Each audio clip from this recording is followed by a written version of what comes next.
Hello, my name is Juan Diego Garcia and I'm going to talk about the documentary What the Health. First of all, we're going to say an overview about the documentary. It starts with a man, his name is Kip. He's the producer of the documentary. Also, he wants to make conscious peoples on the effects that animal food cause to the human body. For example, milk, or eggs, or also processed meat, and that's all. Now we're going to talk about the important concepts to highlight. First of all is the cancer, because it's the principal idea that Kip wants to talk about. The second is the diet, because he found that the ONGs are using meat as a principal format of diet, when the World Health Organization has classified processed meat as as carcinogen, like it is directly involved in cancer. The third is cholesterol and diabetes, because in the documentary they talk about that diabetes is provided not from sugars, it's provided from cholesterol. So that's like a point, like a concept that we need to clarify. And the last one is the sponsors, because they talk about that many enterprises such as Taco Bell, Kentucky, Subway are contributing with the diets that the World Health Organizations provide. So that's a bad thing. Okay, the third question is, what do I like the most about this documentary?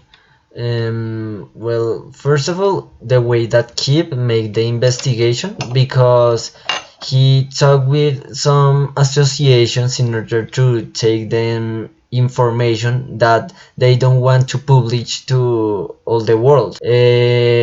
Second is, I think that is how he made the interviews to famous people, or people who has some information about the topic. For example, Steve O, the comedian Steve O, or the Dr. Milton Mills, in order to prove or demonstrate what he's like saying is real.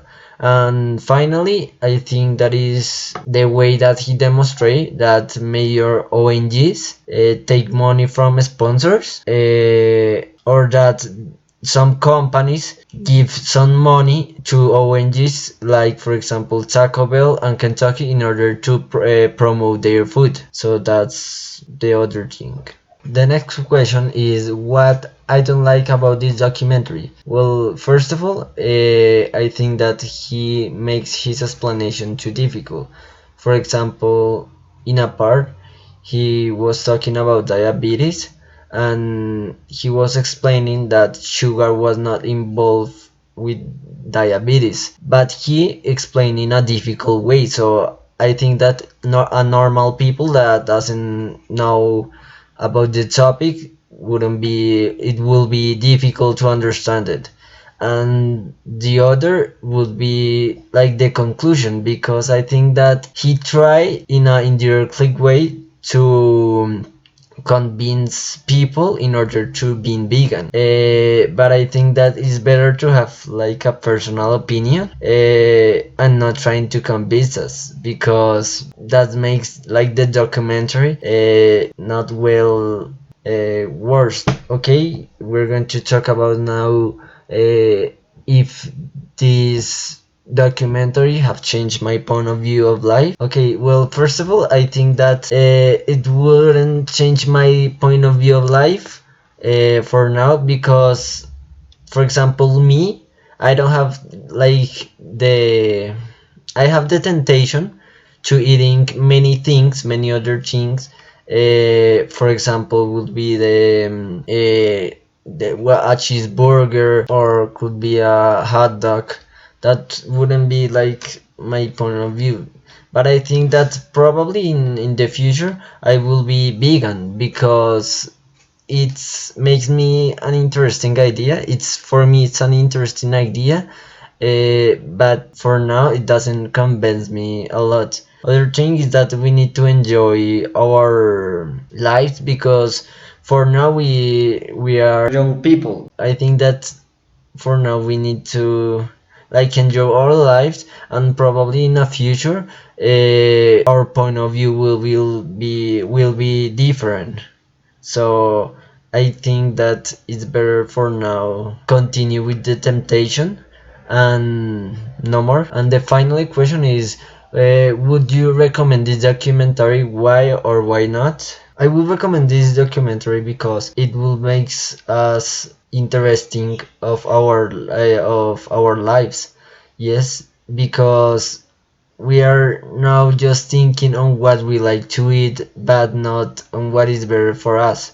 So I think that this documentary explain us how to have a safety life, and also because I think this is an open-minded documentary that makes conscious people on what is happening nowadays in, for example, in American societies, in many ONGs, that they only think on money because the money that they take out from sponsors.